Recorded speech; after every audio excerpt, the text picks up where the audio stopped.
that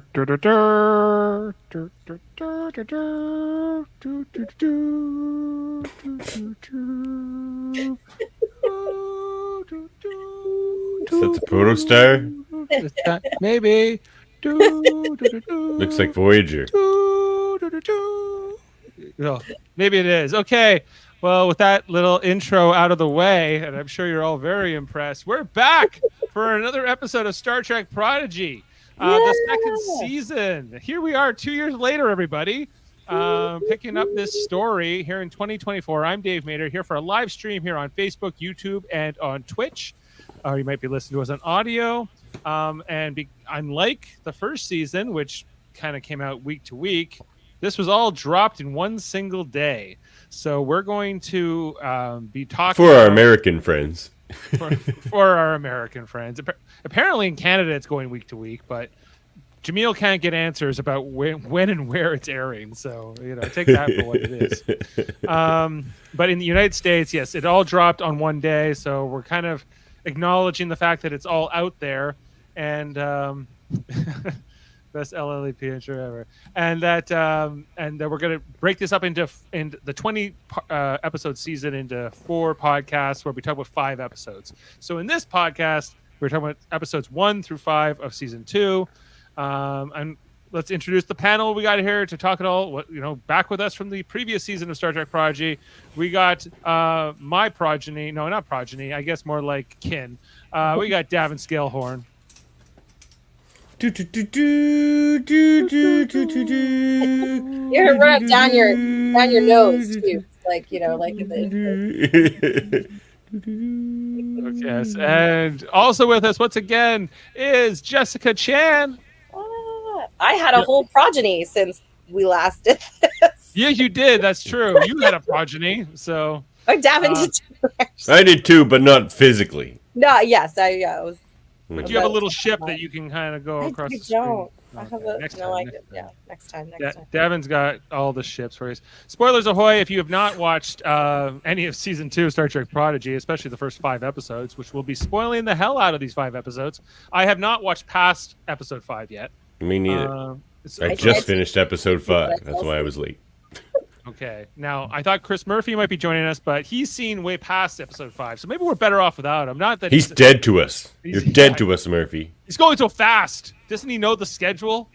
But I thought he might join us, but it's since he knows things, what comes next, maybe for this particular episode, it's not the best. But guys, let's talk about it. Okay, so there's 5 episodes now. We don't have time probably to go through each episode in depth, but we'll try our best. Okay, well, let's start. Like the first episode of this show was called what? It was. I had this all down here. So maybe the first 2 episodes are worth talking about together. Into the Breach Part 1, Into the Breach Part 2. Which kind of we catch up in episode 1 with our kids here, our main characters from the Protostar in season 1. And I'm sorry, I do have some screenshots, so we can use this for reference point. Is Murphy saying something? Yeah, he says he finished the entire series. He says it was like Lay's chips. I couldn't stop. He misremembers the Lay's chips commercials. It was, I bet you can't eat just one. There was 5 we were supposed to watch. That's already meeting your Lay's quota. There's nothing in the Lay's commercial that says you have to eat everything. I think that's the Pringles one. Is it once you pop, it doesn't stop? You just can't stop. Yeah, exactly. If I may, maybe we can just stop to have a little bit of a recap here in terms of what's taken place since we broke at the end of season 1.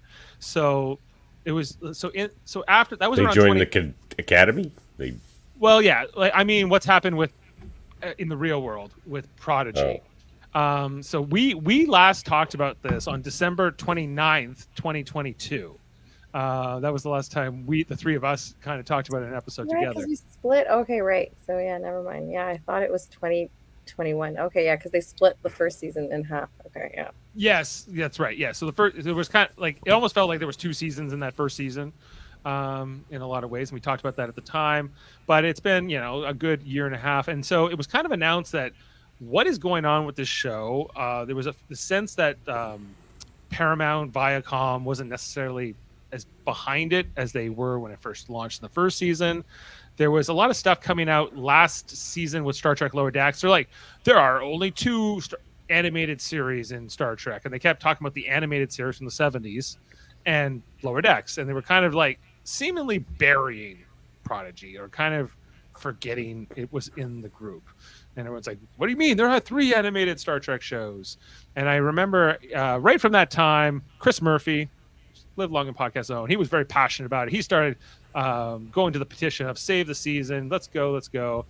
And then, it, like, as far as we know, this season, or at least the first couple episodes of this season that we're going to talk about in this podcast, they've been kind of done for a while. And they've been sort of sitting there idle, not really sure what the rights situation was.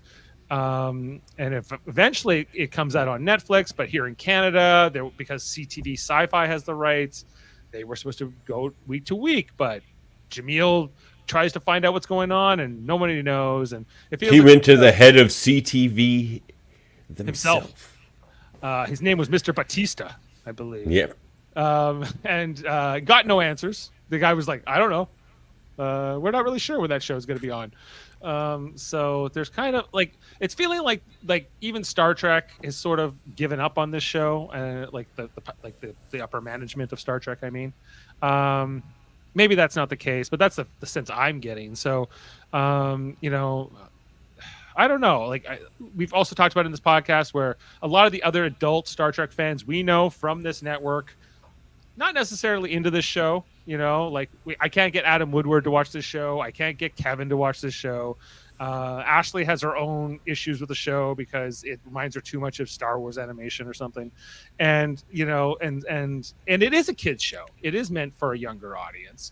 And the animation's not my favorite. It is kind of like Star Wars. Like, I felt like for the first episode of season 1, that was true. But after that, it felt very much like a different. Once more, like they started to put the veneer out there. They were built up to it, and I feel like part of that was like, I don't know, I felt like this was a brilliant move by people that knew kind of what kids expect or what they want, and kind of slowly ease them into Star Trek, which really, I mean, to young kids probably is pretty fuddy-duddy and boring if you just go right into like TNG era of like, let's sit down around my ready table and we'll have a long ethics discussion about some alien race and first contact, blah blah.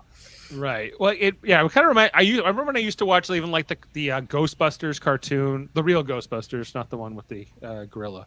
And like, I don't know, Egon would say something in like science talk, and then Ray would always like translate it, for the the kids, right? So they kind of do that same thing here, where a lot of this techno babble that for an adult and a Star Trek fan, I'm like, okay, I can follow what they're saying, but all the times that Dal kind of even these episodes says, stop talking science, talk normal, speak for me, Don't get me started on Dal. Wants to be a captain, but he's all ambition and no give a shit. Like, right. Yeah, he's going nowhere fast, that fella. Like, and I don't really like where they're taking his story. Like, they sort of be like leading his story towards all you really need to be in Starfleet is heroism or bravery. Like, that's where they seem to be leaning. There's a few like nods to that idea, and I'm not here for that. You got to be better than that to be in Starfleet. You got to excel. Come on now. You got to read books. Dal. You got to read the books. Temporal Mechanics 101. It was a beautifully nice put together training module with videos and everything. With friend of the show, Dr. Aaron McDonald. Yeah. I because I mentioned to you that she was in Prodigy. I don't know if you didn't really remember from the first time before we interviewed her, and then she has a very prominent place in these 5 episode. I can't remember which episode she was in, but maybe it was the 5th episode. Is that where she shows up? 3 or 4th. The 4th episode. Yeah. So it was nice to see her back. I don't know. So I guess, kind of ties into the conversation we were having last night, Davan, where it's like, is Star Trek trying to, I don't know, appeal too broadly? Are they, I understand this sort of desire to appeal to a younger generation, because Star Wars, for instance, as a franchise, has had a lot of success with the Clone Wars and their animated shows, and has, gets the kids in, and then they kind of grow up, and then they move on to the movies and the TV shows and more adult kind of stuff. Is this show can it succeed? Is kind of what I'm left wondering. I was all for that idea, like trying to appeal to a younger audience in this way, where you just like the way they were doing it in the first season, like very much sort of that, like take a Star Trek idea and then like make an episode around introducing that to like a child, like a young person. And I thought that was smart. And it doesn't stray for too much, like from what Star Trek is. It's very much embodying what Star Trek is, I feel. Even with like the sort of Star Wars-y animation at times. And honestly, even in this season, I don't really care about most of the Gwendolyn stuff. That stuff's kind of Star Wars for me. It's all just like silly swords and like sword fights and like like generic action. Yeah, most of the Gwendolyn stuff is generic action, I find. So I don't much care for that. It's when they're back on the ship that I'm more interested. Rock Talk doing her thing, and even Jankum. Let me ask it this way: like Jessica as well, and Davan, like you both have young kids. Yeah. What point do you think you can put this show on for your kids? In like maybe not now because they're still pretty young, but at what point will they want to watch this show? Or will they? And when they get to that age, will they want to? It's kind of what I wonder. I hope so, but I would say I don't know. Okay, my oldest child has disability, so my knowledge of what a kid's age is probably a little off. But sure. I would guess 8 to 10. I think would be a good starting point for this. Like I think it would be like that around that age range, but it could go up like even into. Like, I was gonna say 4. Yeah, no, I think like there's a lot. Murph would be really funny. There's definitely jokes, I guess. Yeah, I was going to put my 3-year-old down in front of it for these episodes, but at the time didn't work out. But yeah, I think there's something for the whole family kind of in the way they have a little bit of like fart jokes here and there and like some fun humor and like I don't know. I thought really honestly it's a really good show and like only as an adult watching it can you see them kind of leading kids into Star Trek ideas and okay, this episode's about time travel. Oh, this episode's about first contact. This like you can see it, but I feel like as kids they wouldn't necessarily know they're being led, and they're giving them little breadcrumbs. So if they want or are interested, they can go and say, oh, let me look that up. I want to know more about that.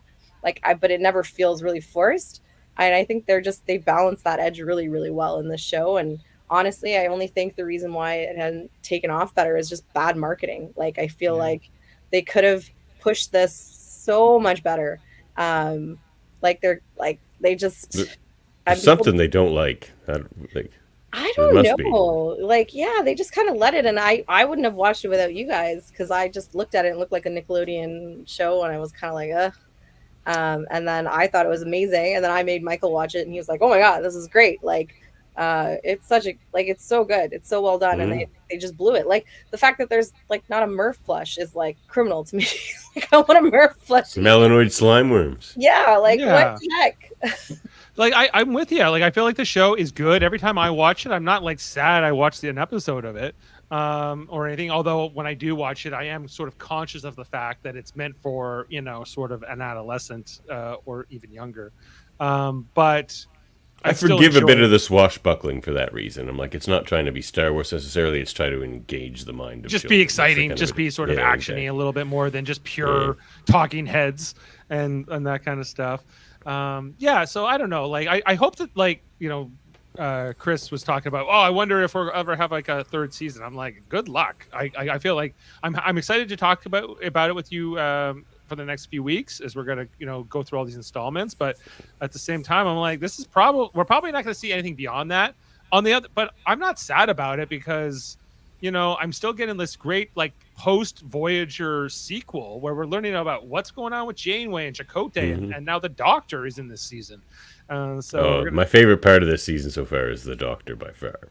Yeah, like all those characters on Voyager, I have a lot of affection for. So for them to be back in the mix, and I feel like I like Rock Talk and Dal and all of them too. Like they have grown on me, although I have I like some of them more than others, but Yeah. you know, it's but yeah, like it's exciting. Okay, so I feel like we're probably in a good place to get going with the episode review. I'm trying not to dwell on any one episode for too long. If we're slowing down, just help nudge me along here. The show is a must. Pick up the pace, Pick it Mater. up. All right, here we go. So, Into the Breach Part 1 here, directed by Ben Hibben and written by Dan and Kevin, the creators of the show. The Hagemans. We had like a whole like fight here in like the holodeck to start it off, and this is all about Murph showing that he's the badass fighter guy. He's the security officer.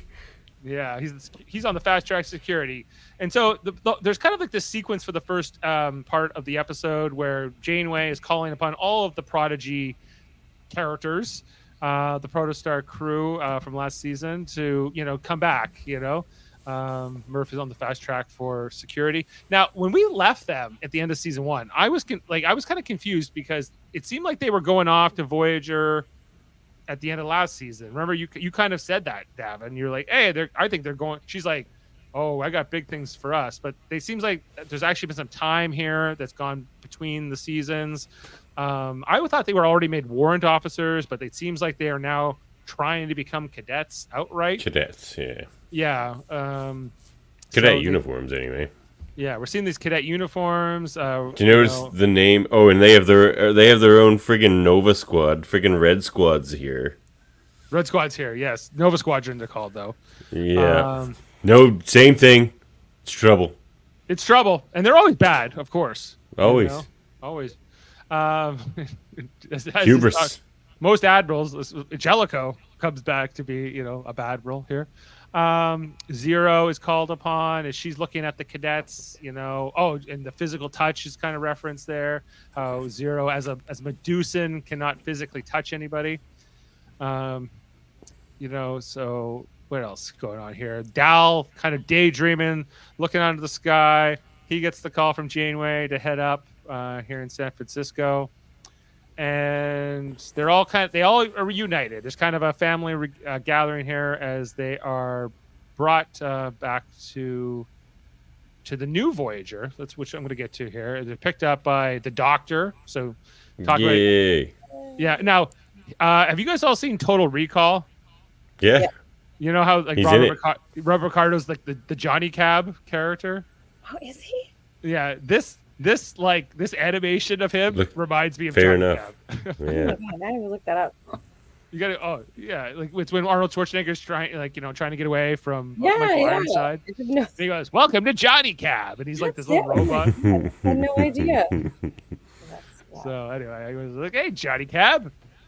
I mean, the Doctor, but it's great. I was all in at this point. Oh, yeah. He stepped off there. I was like, all right, I'm all in. Let's go.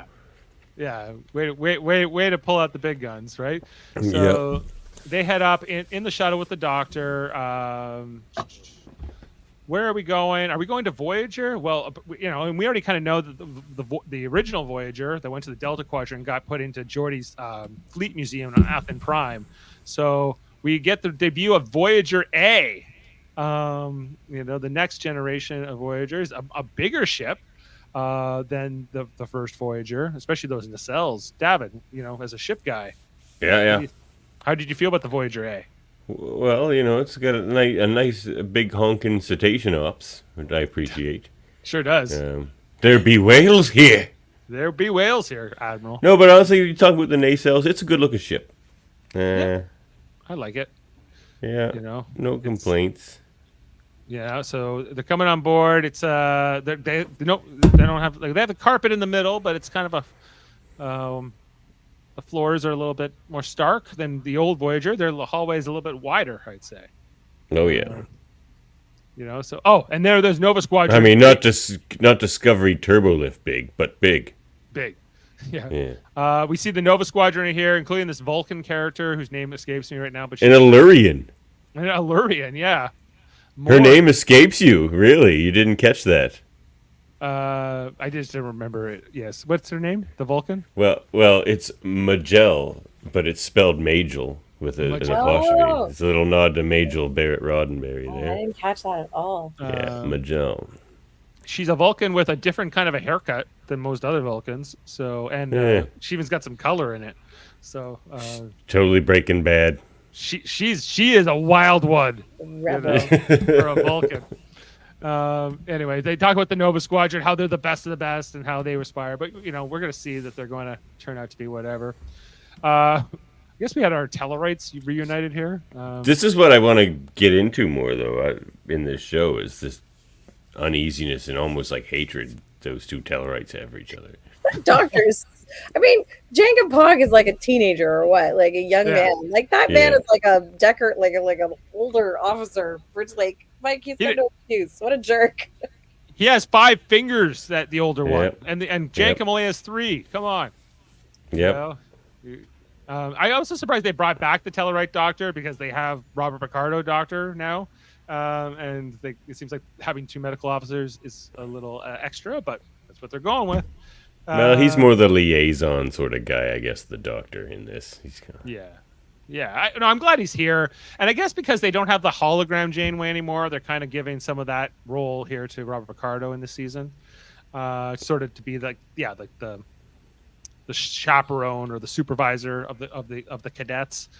Another hologram. So he's like, well, not just a hologram. Right? Like, I'm top of the line here. Like, I'm the best. He's taking them all around the different parts of Voyager A, including this engine room, which was cool looking, different kind of warp core. Yeah, interesting looking warp core. This looks like the core is inside that glass container. It almost looks like it's like dripping or something, the plasma and stuff. It's very different. But Jankum's happy to be there. It could be maybe like due to the bioneural circuitry. It could be like one of those types of components. It looks like a whole new design for a warp core. So if we get more of that in these episodes. Murph goes over to battle simulations, and he's very happy over there with all his stuff. He's the security guy. You said how many holodecks were there? There was like an insane amount of holodecks. I thought they said like 9 or like a lot. There's a lot of them. It was 16, wasn't it? 16, yeah. It was like a crazy amount. 16? Is that what they said? It was all, yeah. Yeah. It's like 16 holodecks. I wonder if that's because because when the original Voyager stuck in the Delta Quadrant, they only had like 4 holodecks, and they were very high demand. And maybe they're like, we can't have it again. So, in case there's if this name is cursed, and they end up in the Delta Quadrant too. Zero, of course, over with the medical team, as that seems to be Zero's path as the doctor, or the medical officer of their team. And then to it's the cetacean ops here with Rock Talk, hanging out with the whales. She's like cetaceans. And then they're like, okay, Jillian. Jillian. And then Dal's role here is like, okay, and all the exciting stuff for command, reading books, which Dal is not into. No, but he's a slacker. He's gonna wash out. Yeah, get out of here, bud. But that's realistic for the command officers would have more study, and it's not as glorious, in those ways. Get it together, Dal. Get it together, bud. This is the part where I feel like I as like an adult watching a kid's show was like his behavior in this part was like really irritating to me. But then I have to remind myself that he is like a teenager. So right, like, and that's sometimes with these characters because they are so kid-like. They they're like. They don't even quite act like teenagers to me sometimes. They act more like 10-year-olds would, So anyway, is this where they're talking about Janeway's hiding something, and they're suspicious of what's going on here on the ship? I think that's where they're coming up. Rock Talk wants nothing to do with it. Rock Talk, you're going to mess up my chances of getting into Starfleet Academy. And then we had this whole conversation with Dal and Gwyn on the FaceTime. He was the only one that was feeling kind of miserable in the role he was assigned. He was restless, and they were all fine and happy with what they had been given. Yeah. He says later on, she's not my girlfriend. She is totally your girlfriend, bud. Come on, But now that I've watched Fallout season 1, which Ella Purnell is in, She's the lead of that show. I can't help but connect Gwyn to her now. Oh my god, I Because never they even both made have that. giant eyeballs. I Yes, never they made both that have- connection that they were the same. It's the same person, right? Yeah, wow. The voice of Gwyn is Ella Purnell from that show, and so I have even more of appreciation for her talent coming into this season. Having watched that show, which I thought she was excellent in.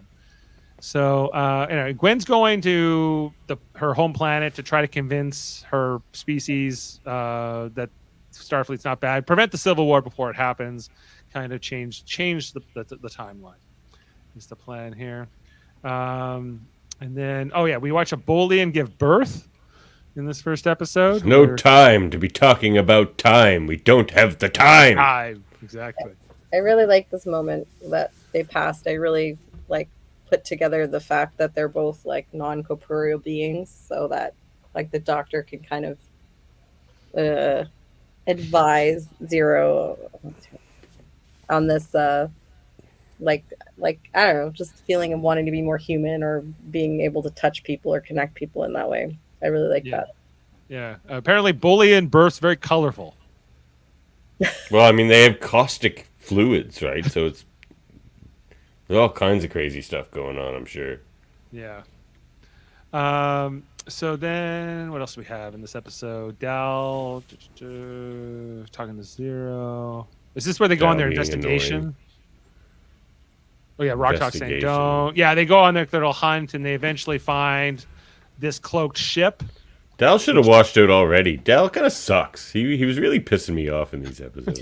I felt like they kind of they pulled him back a little, which I find a little annoying when they do that with cartoons. Is someone has progressed, and I feel like he progressed a lot in season 1, and he regressed a lot in these first few episodes.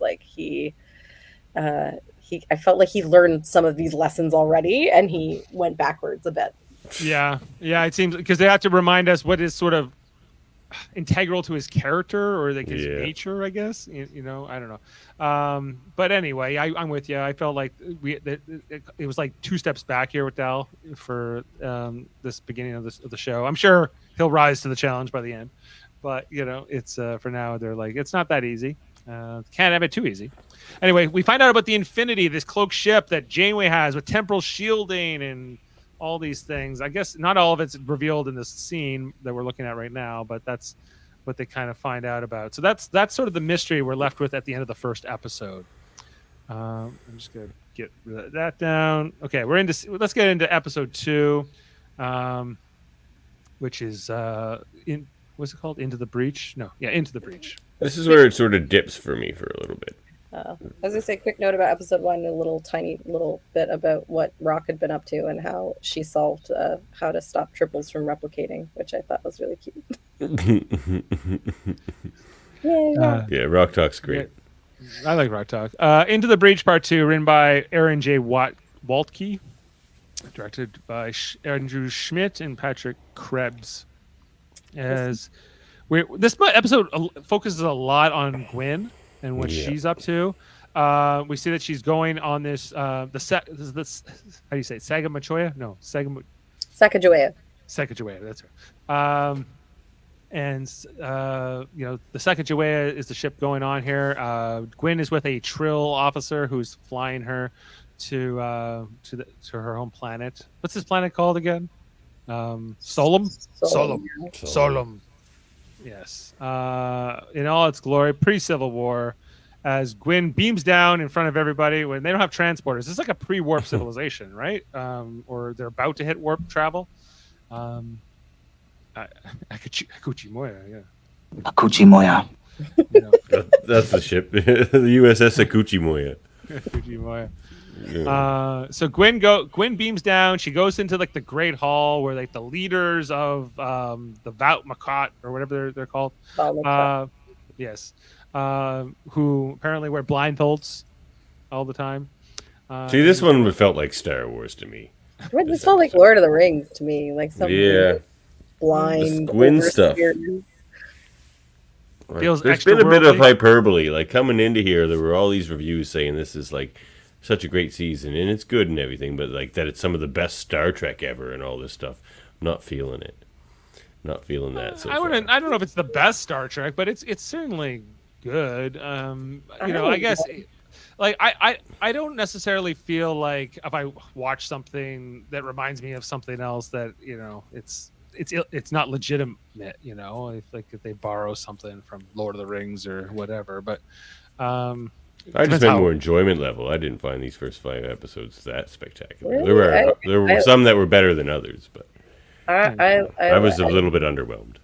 I really liked it, but I don't know. But this other character is back. This villain from season 1, Essentia is back. Essentia is throwing some shade at Gwen, saying she doesn't know anything. And some knives.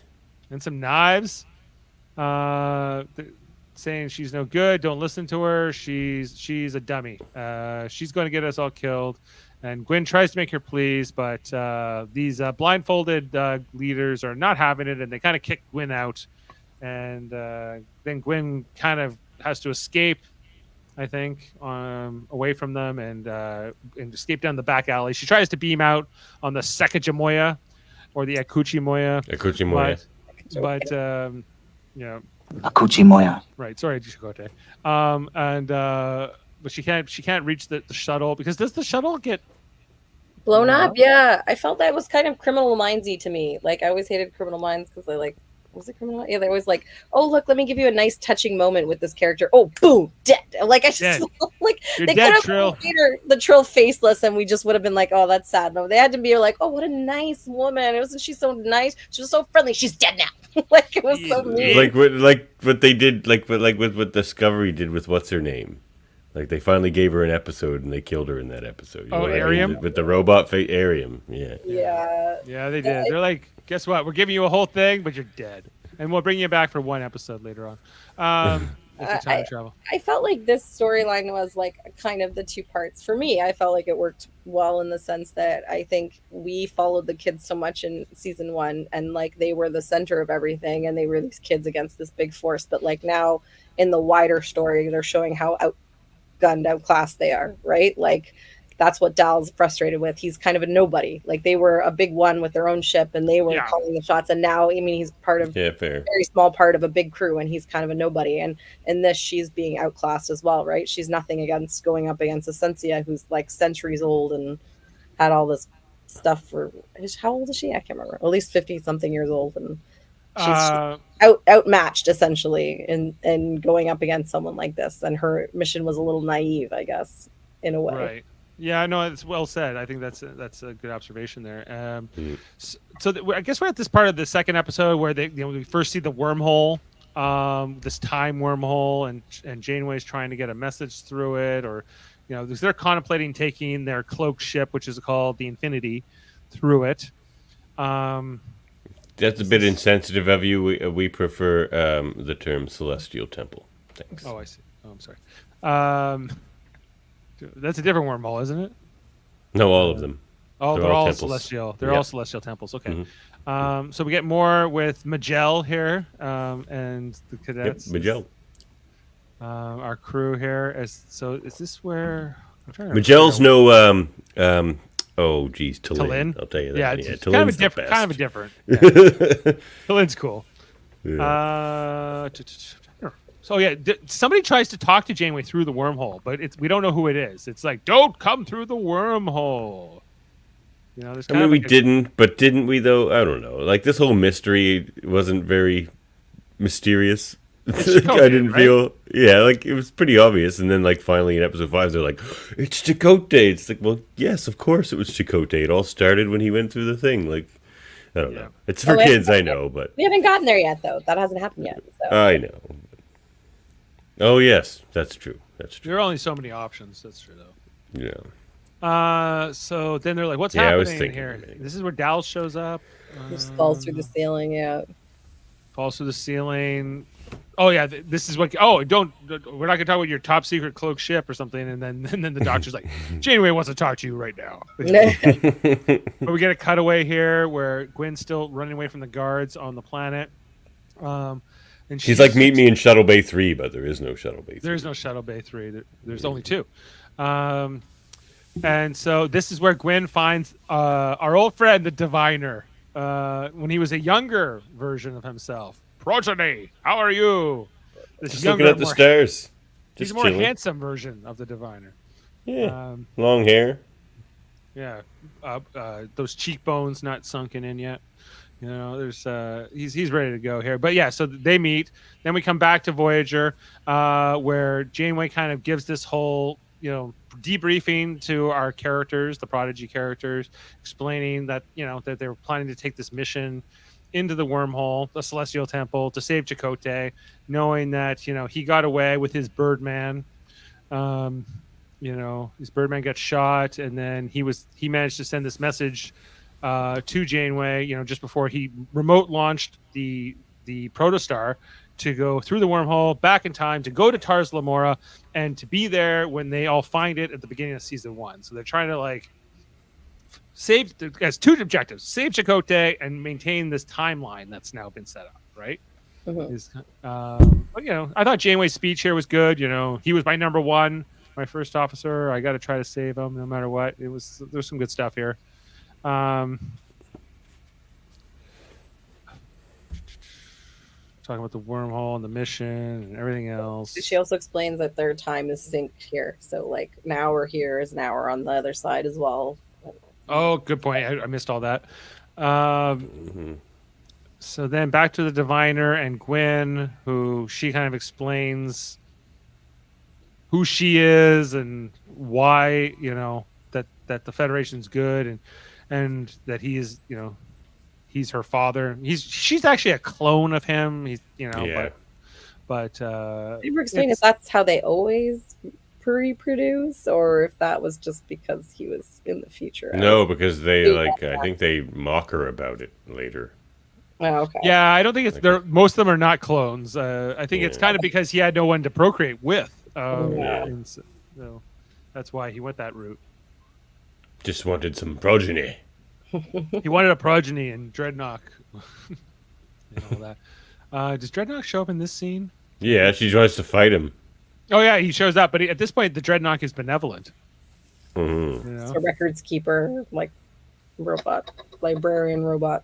I love that Jimmy Simpson is still here and he's still doing this voice for the 2 lines he does for Dreadnought here and there. I wonder if that's part of what the Viacom leadership doesn't like about the show. That it's too expensive. They have John Noble and Jimmy Simpson, and which is all unnecessary. They could just get voice actors. Yeah, they got the dude from Hamilton is the Andorian guy. They got some big names here. Jaemeel. Yeah, it's very silly. It's not. They're not keeping the cost low from the casting point of view, unless they got a sweetheart deal from these guys. But somehow. Honestly, I've been doing a lot of studying on voice acting since the X-Men show, and actors generally don't make the best voice actors. I find you're better off just hiring voice actors. Yeah, they don't make the best voice actors. Well, it depends what you want. If you want someone that is just like Seth Rogen, and Seth Rogen sounds like Seth Rogen, and that's all you want, then you're great. Yeah, they've really got to stop putting Seth Rogen in cartoons. I feel like John Noble is John Noble. You want a John Noble voice, you get John Noble. But right. Some of them are. Obviously, bringing back Kate Mulgrew makes sense, and Robert Picardo makes sense. But that's where your money should go. Well, we know that Ella Purnell is, in her own right, a live action actor, the star of Fallout, and she maybe that's also part of what the show has going against it, is that all of these names have busy schedules. Who does Jenkin Pog? Mantzoukas. Yeah, he's a successful guy in his own right. Yeah, anyway, all across the board, they got some a good team here, but I just don't know how expensive the show is to make. That's part of what I wonder is if that's what's holding it back. Chris Pratt doesn't need to be the lead in every major cartoon franchise. I'll take him over Seth Rogen. I was surprised that I liked Chris Pratt's Mario. I actually like Seth Rogen's Donkey Kong, but anyway. So I'm trying. I'm yada in this second episode a little bit, guys. Good, because my brain did too. I didn't really understand what Nova Squadron was going to do with this knowledge. they had knowledge they weren't supposed to have and what they were going to out them. Like she was going to out Janeway. Is that what she was going to do? Like, or she thought they were responsible for the ship existing. I was a little unsure as what their goal was. Like, what was Majel going to do? Red Squad is always a pain. It's really the point here. Yeah. And just like Morn, this Lurian never shuts up. Mm-hmm. Anyway, there's a fight that breaks out here between the Red Squad and the Prodigy kids. Somehow Rock Talk and the Lurian and this other guy get off the ship, but the Infinity launches with Majel on board. Yeah, he pushes it was like Janeway protocols launch sequence. It was like an autopilot that couldn't be turned off or something. And they're like, Captain, the Infinity, or Admiral, the Infinity is launching. What? Get them in here, but it's too late. They're pulled into this celestial temple. And the Infinity's going beyond. They're going to infinity and beyond, yes. And that is the end of the second episode. Yeah, that was the only part of like these 5 episodes I found a little rough. Like, but I get it. I get they had to somehow, like, let's face it, these are kids. Like, they're not going to be entrusted with some mission that's interesting enough to have a show about it. So they had to kind of finagle some reason why they were able to go off on their own and do a mission. But it was a little contrived how they made that happen. Like, oops, they're like, well, this is what we need to get these characters into the past, and we need to get them onto this shuttle in the least problematic way, and this is what they do. Started to lose me in that second episode. I was all in, and then I was like, oh no. Worldmind is hung up on the fact that the Voyager A we're told it has 26 decks, but Majel tells us in the turbo lift that one guy says to deck 35. 35 seems like a lot. There's no way that ship has 35 decks. No. So he's lying, Murphy. Maybe that guy in Red Squad should be kicked out. Liar. Yeah. You know, these first 2 episodes were rehash and setup. Well, they are, but here we are. So let's get into episode 3. So this episode is called Queen. "Who Saves the Saviors," written by Aaron McNamara and directed by Sung Shin.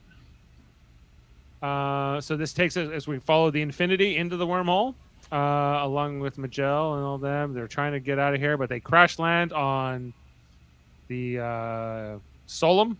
But after the Civil War, here in the 52 years in the future, later in the 25th century, and they're talking about, oh, look, this is right before Chakotay escaped. Well, I guess more apropos, the Protostar was liberated here, but it hasn't happened yet. They haven't caught up to that point at this time where Chakotay will send the ship back. Back on Voyager, they're trying to figure out what to do back in the 50 years ago.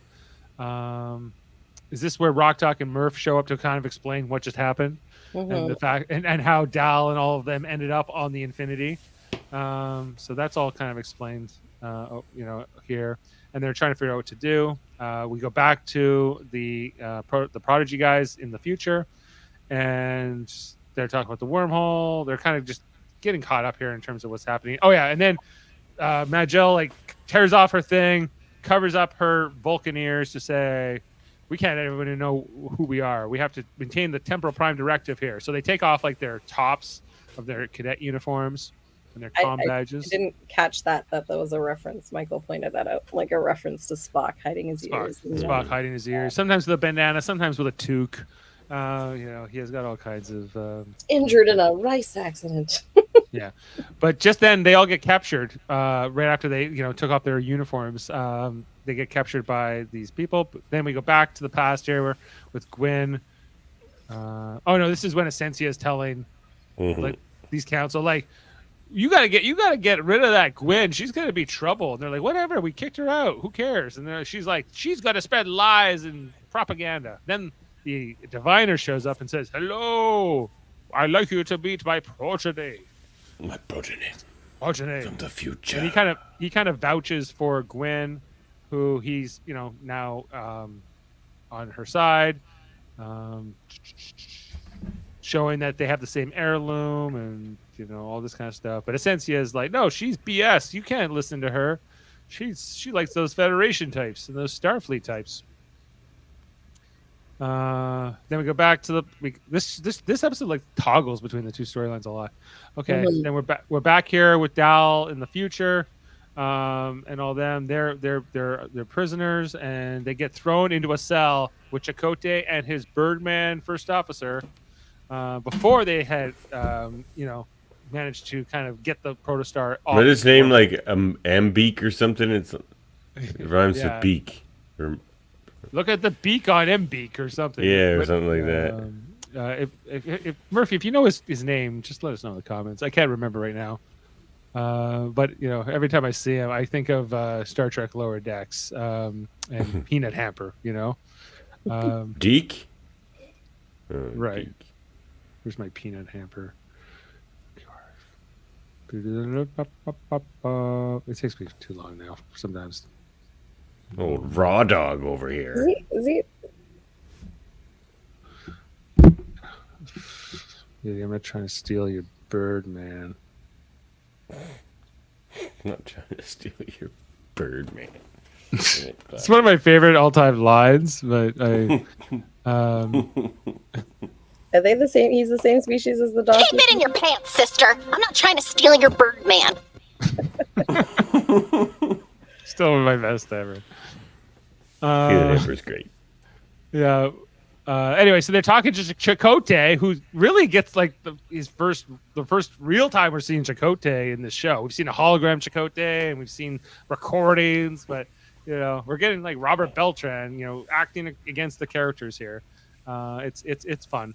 I was we can see the Birdman with his bird legs. He's not wearing the standard regulation boots, I'm afraid. Anyway, so they're passing it off to Chakotay and Birdman that they are just a bunch of harmless raiders who are passing through and want to help them because it doesn't seem like Chakotay is mounting any kind of rescue or any kind of an escape plan here at this point. Yeah, Birdman likes Chakotay as his commanding officer because Chakotay's a vegetarian. Well, that's right. And Birdman It's delicious. Yeah, Birdman will not be going for that. Yeah, Chakotay is a vegetarian.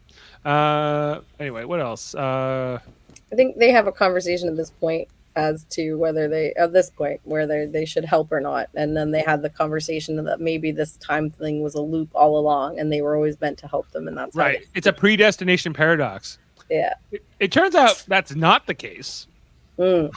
But, we don't know that yet. They're like, didn't you read Temporal Mechanics 101? The past is always the past. It doesn't change or we wouldn't be here.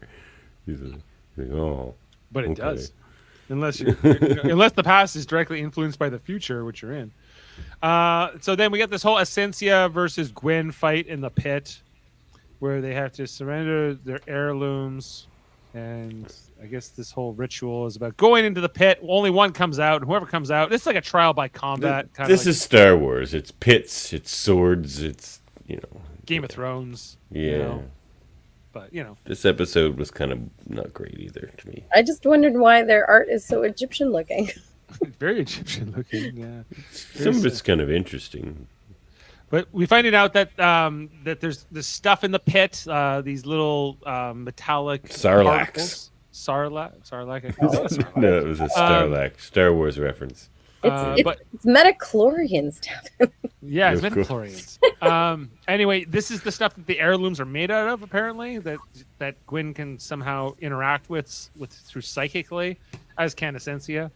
And this whole, fight breaks out here.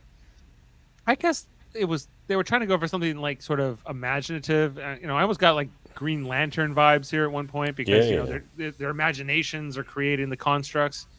But yeah, like Sorry. Go ahead. Yeah. I said I didn't mind it except for the fact that she announced exactly what her plan was so that she could stop her. I was like, right. Gwen, just do it. Don't tell her you're gonna get out of the hole. Just go and get out of the hole. Yeah. I don't have to defeat you. I just have to climb up this ladder over here. That I made with the swords you threw at me. Yeah.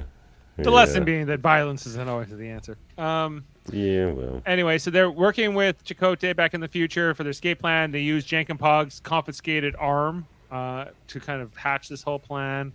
As you know, he can remote control it with his tricorder or his iPad or whatever. That I'm kind of yada yada that stuff. Yeah, if it wasn't for Birdman, this would be a bit of a stinker of an episode. You love that Birdman. I do like Birdman. Yeah. Look at him. What? Amazing. What happened to the rest of the crew? Of the Protostar? Are they all dead? Dead. You know, only these two survived. I think that's what we're supposed to assume, and they don't want to talk about it because it's a kid's I don't show. remember. I feel like they talked about that at some point, but I forget. Yeah, I feel like it was There wouldn't be a mentioned, big too. crew here, but you know. No. But you know, presumably they had more To than be a bridge crew, at least. it'd be more than 2 people, I would think, on that ship. But anyway, so they're escaping. More fight here with Gwen and Essentia. She throws the spikes at her. She then runs out, and she's gonna get out back here. They're helping Chakotay escape. They're like, "We'll create a diversion." He's like, "That's quite generous for just a bunch of raiders passing through." He's like, "You know, it's cool. You have to save the Federation. That sounds good." Chakotay doesn't have a lot of time to really think about it here, but he's like, "Okay, cool. You should think about joining Starfleet if you ever get to the Federation. Bye." Adric Who? Oh, that's a cool name. Look at the beak on a dreek. Look at the beak on a drink. That was the line. It's like, oh, I didn't mean to ruffle your feathers. He just keeps accidentally Did Chakotay say, "That's actually pretty good"? Yeah. We're gonna fly the coop. I think that was one of the ones. Fly the coop. Yeah, There was yeah. one. There was one here that he appreciated. So That was Dave- the funniest part of this episode, actually. That was a good gag. So what happens here is that Chakotay and Adric Who they still manage to get to the Protostar. They still manage to get it going, but they actually get inside it in this reality because Dal left a rifle that Chakotay was able to use to kind of fight off the attackers, and so him and Adric get away instead of getting, apprehended here, and they fly off with the Protostar into the wormhole, which is not the timeline that they were trying to sort of maintain here. So I don't understand. So it wasn't. This wasn't always meant to be. This wasn't. So what the heck were they going to escape before they got there?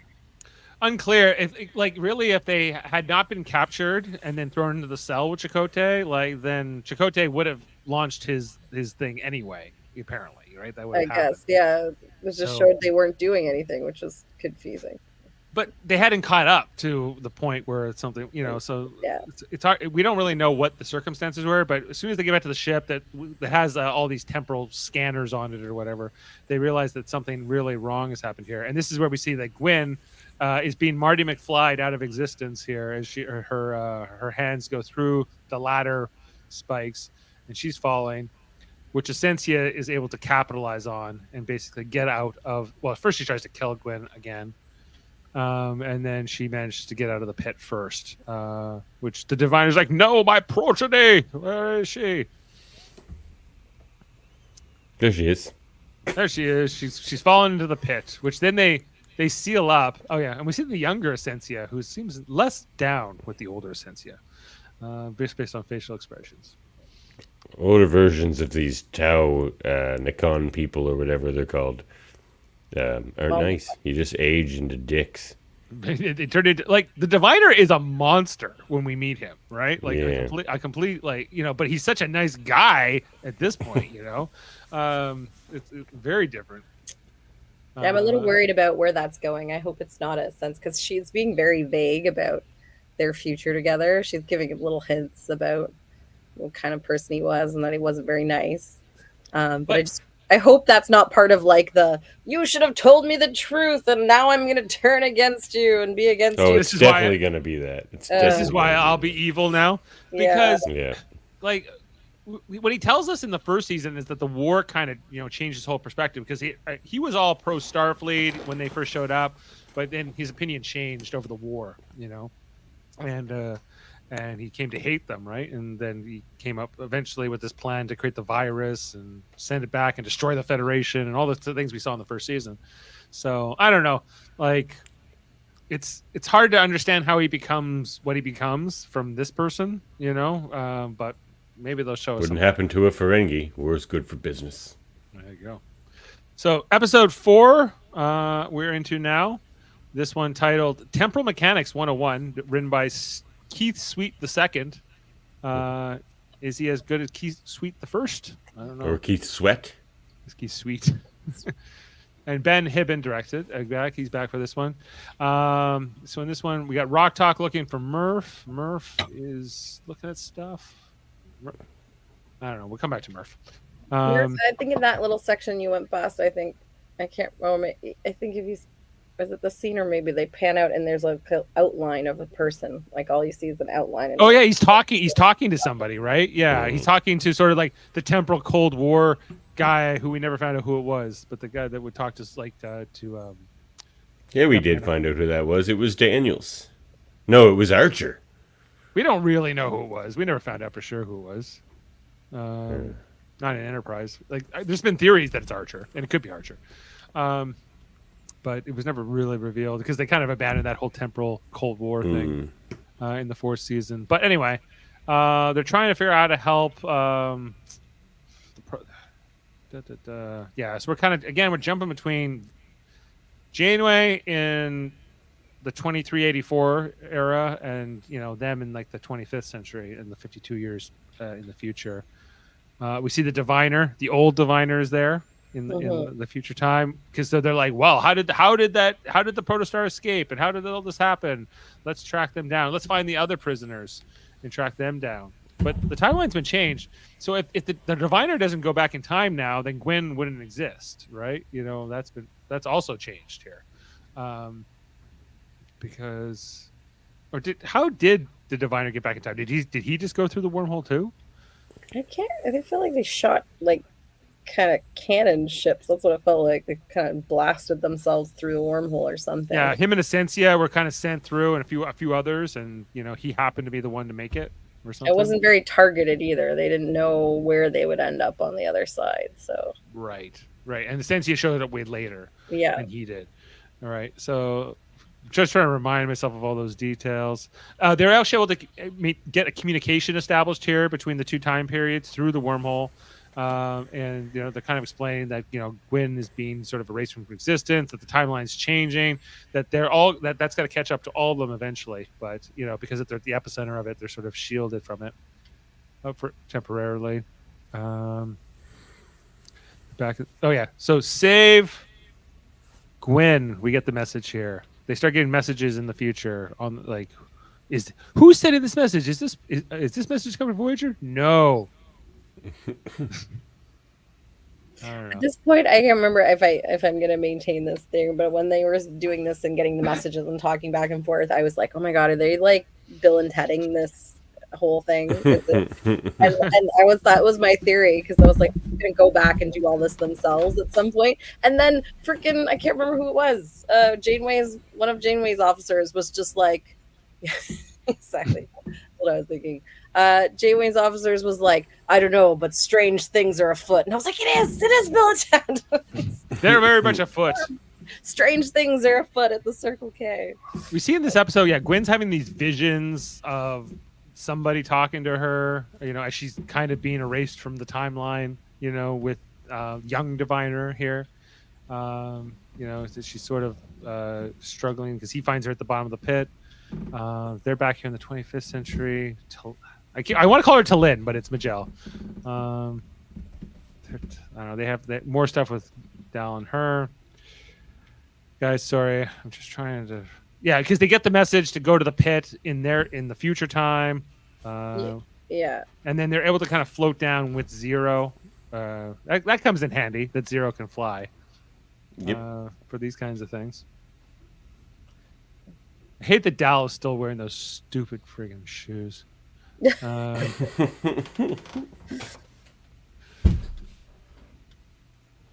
Maybe he's got weird feet. Have we ever seen his feet? I think it's just part of his image. Anyway, so he's too cool for school. He's too cool for Starfleet boots too.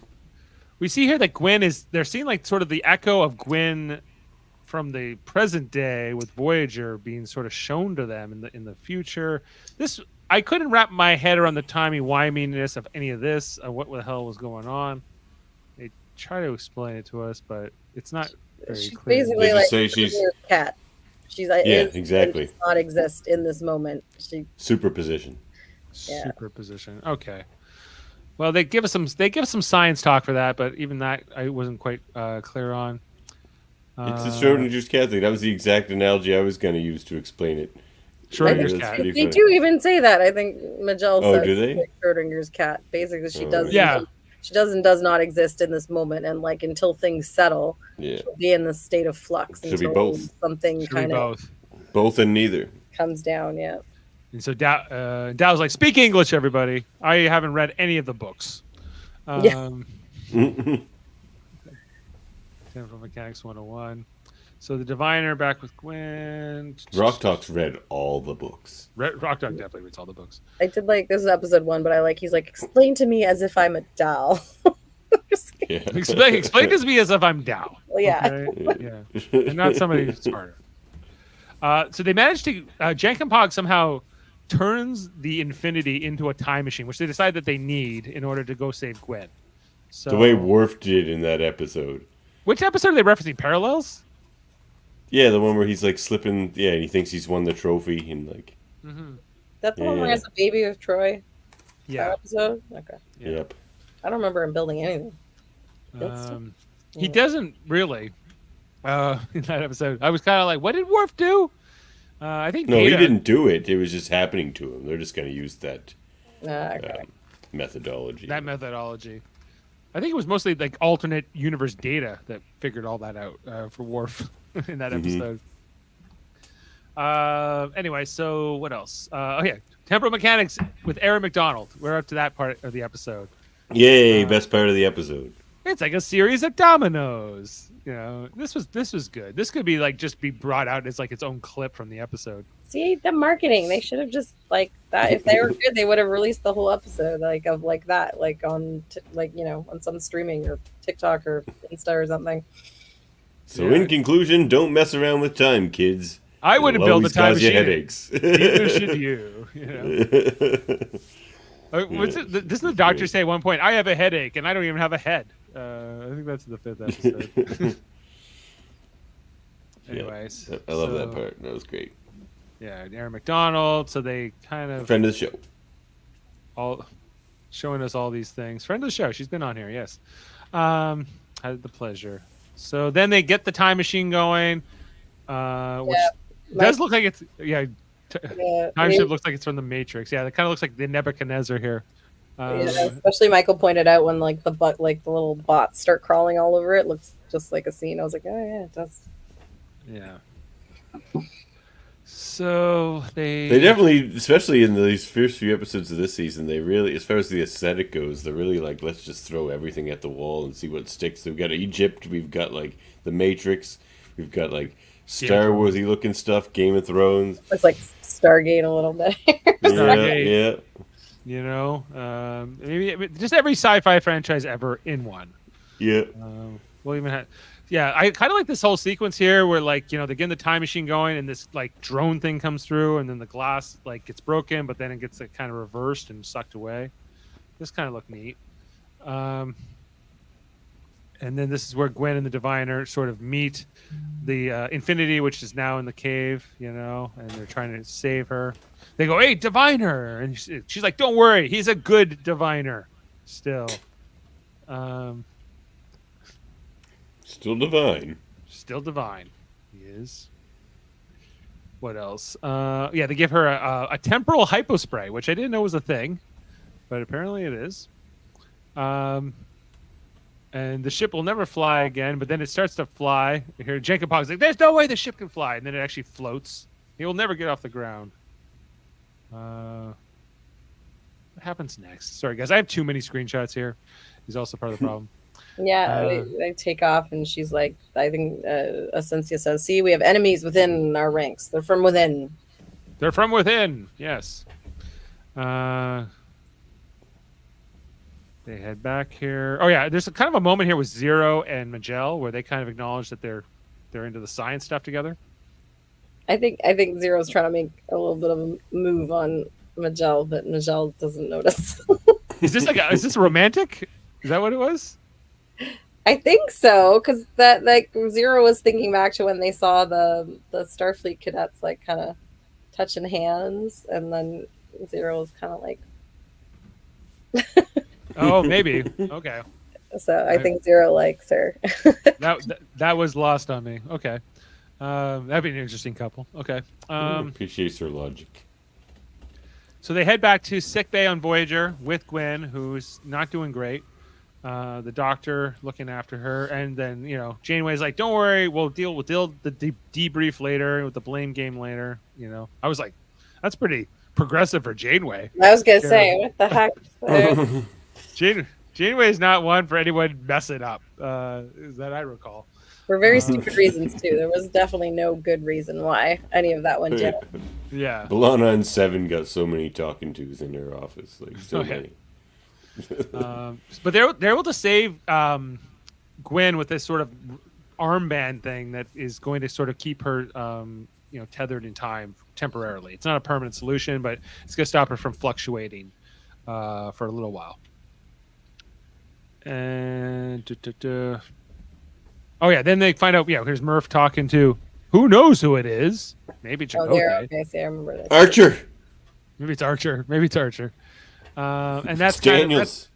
It's Daniels. It's Kovich, I guess. From Discovery. Anyway, so that's the end of episode. Yeah, because I know you don't really watch Discovery too much there. I've been filled in on that though. That he's Daniels. Yeah. Apparently, and who's the guy who plays Reed? Dominic Keating. Yeah. He was like, "What the hell?" It's kind of his thing, He's like, "What do you mean he's Daniels?" Like, what? Anyway. All right, last episode, guys. Let's get into episode 5, titled. What is this one titled? Observer's Paradox. Un momento.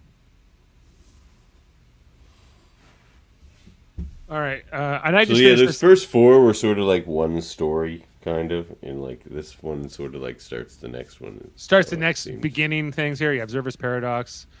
We get to Voyager, and this kind of like this whole debrief sequence. Like we're finding out about what happened here. How did the shuttle go back in time? How did this whole mess get really going here?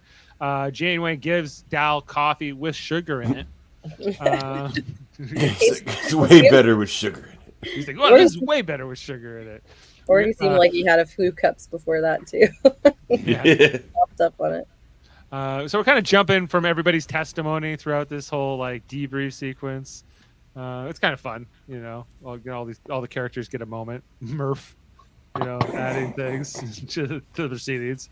I'm like, how can Murph be in Starfleet if you can't talk to him and he can't talk to you? Like, it doesn't make any sense to me. Like, if anything, he should at least do sign language or something. But anyway, Janeway was just like, "Thank you, Murph. That was very enlightening. Thank you so much." Yeah. Good job. It was funny. She's like, "Okay, yeah." Like, why did you invite him to the panel? What did you expect was going to happen? But anyway, Murph comes out. And they kind of talk about, well, like you saw the Tellarite guy here. He's not too happy with Jank and Pog and those kids, those crazy kids. But they were all ready to take the Infinity back in time and try to save Chakotay, despite what Jellicoe's ordering and all that. That was, so they're saying that it's hard that we can even get mad at them in return, which they all kind of agree to. So Janeway's saying that. Is this where Jellicoe calls? Or I think it comes later in the episode. But there's this whole thing in the mess hall where they're trying to figure out what to do, and Murph keeps stealing their food during the whole sequence, seemingly to eat it. Oh, but before that, there's this whole thing where Majel comes in, their new friend who went on that mission with them. But those Red Squad kids say, "Hey, Majel, you have to come sit at our table here in the mess hall." And they're like, "Well, you can join us." She's like, "No, I can't. I have to be with my Red Squad guys." They all chanted Red Squad together. Red Squad, Red Squad, Red Squad. It's true, they did.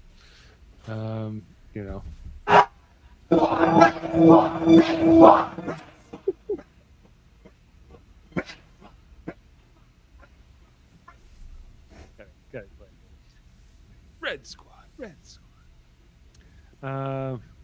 I thought they were just eating cheeseburgers. That was also like I thought was interesting here on the table. Anyway, Some Murph's delicious street corn. corn. Yeah, so Murph was creating a little spiral galaxy or something with all the food, which is then interrupted by Murph is trying to explain it. I guess this is what the Invisible Man told him about or something. Anyway, so they're like, how do we communicate with Murph? Oh yeah, they try to get the dog. Then the doctor comes along, but they don't want the doctor to know what's going on. They don't want like the adults to know. Sometimes the show like reminds me of like Tiny Toon Academy, where they don't want the Professor Bugs Bunny to know what's happening. Dal back with his books. Jank and Pog trying to escape the doctor. Yeah, the doctor's sort of like following them everywhere, and then Zero's like, I know how to occupy the doctor. Let's just ask him about his latest holo novel.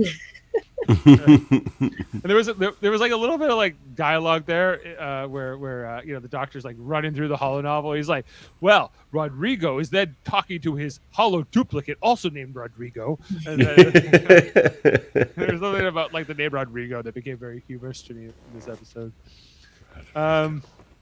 Yeah. Going all through his holo novels. They reference it later. He's like, "What's the doctor doing now?" He's probably adding another Rodrigo to his holo novel. There's more Rodrigo duplicates. So they try to modify the universal translator to work on Murph, but it doesn't work. He says mushroom or something. It's just a lot of things. It runs off yelling Saturday. So they go to Rock Talk, who's cleaning the glass here at Cetacean Ops, talking to Jillian the whale, which is kind of fun. And Navigator. Navigator. Is she the Navigator? Is that what she does? All the cetaceans are. That's what they're there for. Right on. I can't remember the substance of this scene here with Dal and Gwen. Oh yeah, this is where they're trying to figure out the spiral. They find, and that's Chakotay's like, for his spirit quests, right? I am far from the bones of my ancestors. Yeah, you gotta have the spirit animal. They're kind of like, where does this come from? It's from a very specific tribe from like Central America that then migrated to a former Federation colony. The rubber tree tribe, I think they called them. Is that what they call? Yeah, matching results. Hey, were there any Starfleet officers on that colony? Yes, there happened to be one. It happened to be Chakotay. Commanding officer uses protos. It says he's from the rubber tree people tribe. If you're familiar with that. Born in... Sorry, I got to know now. 2329? Is that when he's born? All right. Anyway, so they're looking at the... What the hell is that? Oh, it's the wormhole, isn't it? Oh, it's the wormhole. Yeah. They're trying to figure out how to get the infinity going here. Oh, yeah. Then Jellicoe shows up. Ronnie Cox. Get it done, Janeway. Get it done. Yeah, he's like, we're pulling you back. We're pulling you out of this mission. She's like, but Chakotay. You're not getting it done. He's like, forget it. This is bigger than Chakotay now. We can't be worried about that. And I like how he's an admiral, but she's like a vice admiral, which yes is lower than him. But I don't know. I guess that's the boss. That's what she's got to do. He's not having it. Were you happy to see Jellicoe? Davan? Always. Definitely. Fun having him back. Isn't there one point where Janeway references Admiral Picard too? Yeah, they basically I was surprised with that because I felt like that was definitely for adult fans. They strongly placed where this show was in the timeline because she said he's busy with the Romulan evacuation. Yeah. Right. So which will happen. It won't explode for another 3 years, but this is for the next 3 years. Basically, Picard is evacuating as many Romulans away as he can, but he doesn't get them all out of there. So then he goes home to his vineyard and so. Yeah, drinks wine with his dog, whose name's after Riker. You want to complain about too much like Star Wars? That's what was too much like Star Wars, Davan. Just Skywalker and Picard going off to their little planets to drink blue milk and sulk. And really, No arguments for me. They come to the conclusion here that they have to figure out what Murph is saying in order to get to the next thing that they're trying to get to. So they go to Rock Talk. Oh, if anyone can help us invent a universal translator to talk to Murph, it's got to be Rock Talk. But Rock Talk doesn't want any part of it. She's like, "You're going to get me expelled from Starfleet. I'm trying to be in the academy, and I'm trying to keep my nose clean, and all these things, right? You know." But they kind of appeal to her. Come on, we're a team, we're a family. You know, we need you, and who knows Murph better than you? Okay, fine. She kind of is won over here. Well, and Rock Talk devises that. Well, the Melanite slime worms, they evolved in the water. So maybe they need to be in water to communicate properly. Figures out that the whale is the one that will talk to her and all that, you know? The whales were the answer all along. There'll be whales here, Admiral. I know. I liked all this. This was like good, Rock Talk takes Murph into the actual tank along with a breather device. Of course, Rock Talk sinks like a stone. This part made me emotional. I felt like, I don't know. I loved season 1, and Rock Talk was such a cute, like, she was such a sad character. She was so lonely. Oh, yeah. She had no friends. She was so sweet, and she bonded from like the first episode or whatever with Murph when they met, and like the fact that they're still like besties here, and she goes in the water with Murph is just so cute. I loved it so much. It was nice. Once Murph is in the water, he turns into like kind of a fish thing. It's pretty cool. Like it's kind of a squid thing going on there. Right. Murph is glowing more, and then talking to Jillian the whale. Jillian's, I think I can understand. Still kind of gibberish though. It's still kind of gibberish. So Murph is just like that. Maybe it's just like a personal thing to him, where he's just kind of confused. Yeah, we don't know how to compare him to anybody else, right? So, no. They kind of figure out this code, which doesn't make any sense at first, and then they figure out it's backwards or something. Just the letters are in the wrong order, and then He decides to spell everything. I like that the letters were in the wrong order, but the numbers she inputs into her little device, Yeah. they're like, yeah, those are probably correct. Yeah, that was. I Right. didn't like that. In the right order. Right. But before we come back to that, there's this whole scene here where Janeway's like, well, I guess we've been ordered by Jellicoe to abandon the search for Chakotay. And then everyone on the bridge is like, screw that shit. We're not doing that. You know, we're not letting Chakotay down. No way. We got to save him. Akuchi Noah. Yeah, the orders be damned. So Janeway goes to her quarters, I guess, or whatever this is. You know, she's looking at the rock that Chakotay gave her. You know, thinking back to the last time she saw Chakotay, and she's got to save him. You know, she's got to try to save him. He gave her that rock last time.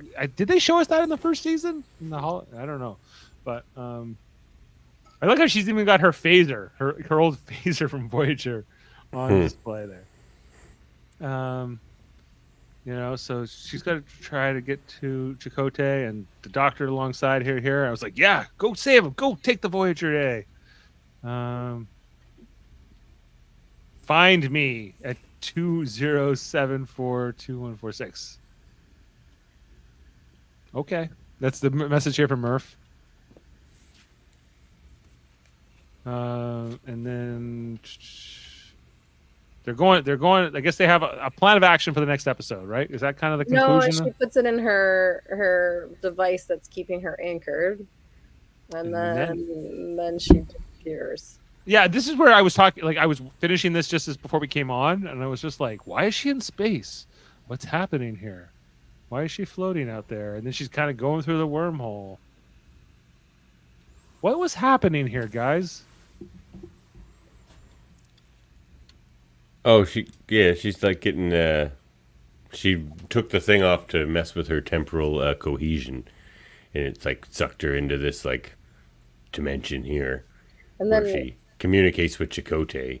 Well, somebody, they back. never said who it was, but then the voice comes back and it's like deep, and there's more to the message. It says, I forget what it said, something after find me. I can't remember what. They finished the sentence that they told them. Right. And they're going to come back. So that's the end of the 5th episode. It's kind of like a bit of a cliffhanger. What's going to happen next? And I guess we'll catch up next week when we talk about episodes 6 through 10. But yeah, so that's sort of these first 5 episodes, like, and I think we're mostly positive on it. I think, Davan seems, I think you would like a little bit more. I liked episode 5 quite a bit. Yeah. Like all the whale stuff, I really like the rock dock stuff, and like it was a lot less Gwyn. Like it's just like for episode 2 and 3, it was just all the Gwyn and Diviner stuff, and just like season 1, I didn't care. And Dal was super annoying in the first couple episodes of this, and that was kind of annoying. So like, yeah, but Prodigy was like that in season 1 too. It took a little while to get going, like. And by the end of that season, it was just phenomenal. So, like, I'm hoping for something like that here. I think for me, what I really like about the show is that even if there's something that you don't like, I like the pace of it. It never lingers too long. Like other shows, I felt like would have been like so long figuring out what Jaemeel was doing. It would have taken forever to find the ship, and like I mean, the wormhole thing would have taken forever. Like they're just like go go go go go. Like the amount that we went through in just these 5 episodes was like that was a lot of stuff that happened. So even if there's something you're not liking, I feel like they just move at such a good pace that it's not going to be too much of something you're not in favor of. I feel like they keep moving it along. Yeah. I mostly agree with that, except for in episode 2, I really think they kind of like sat around on that Gwyn Essentia stuff for a long time. Like they could have moved through that a little faster. Didn't need as many sword fights and. Yeah, I felt like after the second episode was over, I kind of took a break. So I think that kind of maybe you got a point there, that and then when I came back to the third episode and I watched them through, it's like okay, like I'm down for the story. I think that the whole Diviner, Gwyn, all that storyline, like if you're not into it so much, then obviously anytime that's on screen, which is a lot of the time, it's going to drag you down. But I'm not necessarily down on it. I do want to see where this goes. I care about these characters, to varying degrees, and I want to see them succeed. And what's happened to Chakotay? He's a great character in his own right. So I want to know what happens to him. Seeing Janeway on this hunt, it's nice, But I'm with you. I feel like Dal regressing, going back to his idiot ways. Just for him to, again, have the same arc he's already had might be a little bit redundant. But, hey, I get why they're doing it, too. I feel like they kind of, I hope, moved on already from that. Because he was so reluctant to read anything. And then like, okay, maybe I should read Temporal Mechanics 101. And he seemed really upset that he'd caused the issue in the first place, because obviously you could see the real consequences. He's almost getting his friend killed. So I'm hoping now we can move on from that and keep moving forward. I don't know if we'll have any trivia tonight. I feel like the episodes are still so new that we won't really see that. But let's throw our ratings in while it's all still fresh in our minds. Oh, so I don't know if do we want to just we'll go through them one at a time. The first episode, Into the Breach Part 1. I will give it. I'll give it a 7.5. It was good. 7. 7 from Davan. Jessica? I'm gonna say 8. I liked kind of catching up with where they were. And Murphy, I have a spot there for you if you want to throw a rating in on your own right. Okay. For now, you're bringing it down with a 0. What's up with that? Into the Breach Part 2. I think, Davan, no secret, this is your least favorite of these 5 episodes. And I'm kind of with you. I feel like I probably go down to a 7 or something like that. A 3. Davan's going 3 for Part 2. Yeah, I'll go 7. I think it was fair. It wasn't terrible, but it wasn't good. Okay. And then go, Who Saves the Saviors? So this is the episode where they actually do go back in time, this by accident, but it's mostly about them getting sent to the past, and everything else, and then they escape. Oh, he's giving me ratings there. He's getting 7, 6, 7.5. 67 he gave. Oh, that's high. My 21 average. Wow, Yeah. Murphy. No. All right. There. Okay. Fixed. Okay. Who Saves the Saviors? Maybe my preferred episode of these 5. I'll go 8 for that one. I'm trying to remember where everything leads off. I'm like a little iffy on the 3, 4. 5 for me. 5 for episode 3. Well, this is the one where they went back in time, and this is where they saved Chakotay, and this is, by the end of it, it's kind of messed up the timeline. Yeah, I'll say 7.5. I feel like it gradually improved, so I'm giving my space to go up. Temporal Mechanics 101 is all about them coming back to the president and trying to save Gwyn. 7. Dr. Aaron bringing it back. Dr. Aaron was here. This was all right. I go 7.3. And Jessica. I'm going to go 8 just because I really liked the Temporal Mechanics video explaining time travel and stuff. I really liked that part. That was good. Okay, and then the one that should be the most recent in our mind, Observer's Paradox. The debrief. This was Davan's preferred episode. Okay, 8. Yep. There be whales here. Oh, he gave... Jillian's a star. He gave... Sorry, I thought he put 8.8. He went 8 and 8. That's what he did. Okay. Dr. Aaron got big points for me. She was fun. She's great. Yeah. She's going to be on the Star Trek cruise with me next year, so I'll see her there. Okay. Okay, this last one, it was just the whole Rodrigo and his hollow duplicate Rodrigo. I think that line alone might get some points for me. It wasn't as my favorite, but I go 7.8 for that. And Jessica, I'm going to go 8.5. I got to go. Murph's scene was touching. I loved it with Talk. I love the whales. Like Jillian, that was just great. I liked it. It was very emotional. Great. It left me wanting to watch more. So. Yeah, no, it was very nice. I'm with you on that. So for these 5 episodes, we're averaging right now a 7.2. Sounds like we're okay. We're care, but obviously episode 2, Into the Breach Part 2, being our lowest rated one at 5.8, mostly coming down with Davin's 3. Well, I would like to see these first 10 episodes conclude the Gwyn storyline, and then for the last 10 episodes, she can just join them at Starfleet or something. Like this whole separate thing. Yeah. But the fact that like John Noble and Jimmy Simpson are here, it's like they have to make this about her because like what else are those two going to do? Another reason to hire voice actors, so you don't feel the pressure to force dumb characters into a show. We got to get John Noble in here. We got John Noble. What are we doing with John Noble? It's I feel like that's part of the maybe why we're seeing that. Okay, well, Prodigy season 2. So I don't know. Do you want to know what the next couple titles are of the episodes we're going to do next? I watched a bit of the next one, but I fell asleep because it was late. So our next 5 episodes are Imposter Syndrome. Yes. Okay. The Fast and the Curious. Is there in beauty no truth? So because the original episode with the Medusans was called "Is there in truth no beauty," right? And so this episode is going to be called "Is there in beauty no truth?" All right, and then the episode 9 and 10 are a part 1, part 2, to kind of, I guess, end the first part of season 2, and it's called "The Devourer of All Things." Forget about the diviner; it's about the devourer. Galactus is going to show up. Yeah. Worldmind's coming. He's like, next time I'm here, I'm coming. And I'm that ship has sailed, Murphy. You're dead to us. Dead. All right. Well, we'll be back in a week's time to talk about the next 5 episodes, as mentioned. Let us know what you're thinking about the season of Prodigy. If you finished it, just don't spoil it for us, and throw your ratings in the comments and things like that.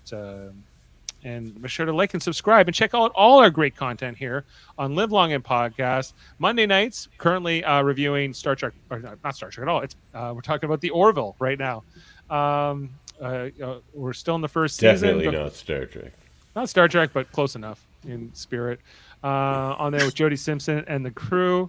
On Tuesday nights, we're talking about Star Trek: The Next Generation. Also in the first season of our review there. I think we're doing Justice is our next installment. Look out for that. And and then Friday we have our Debate 9 coming up, where I just found out that Jessica is also going to be debating. I apologize in advance for.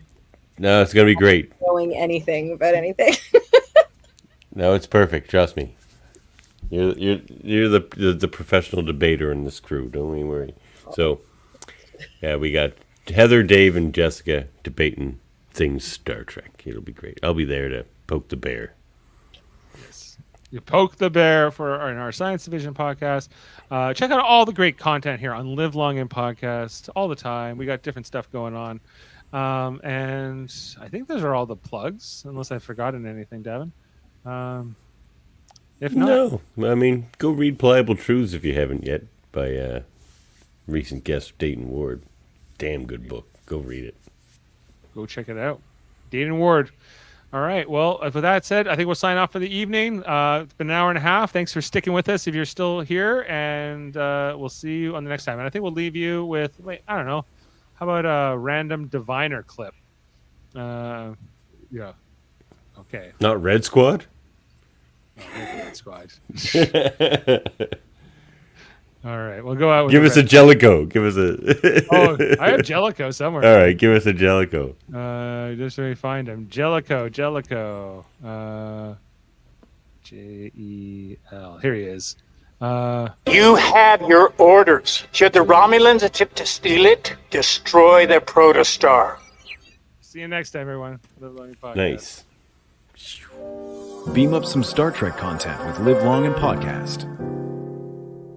Tune in to X-Rated, the X-Men animated review show.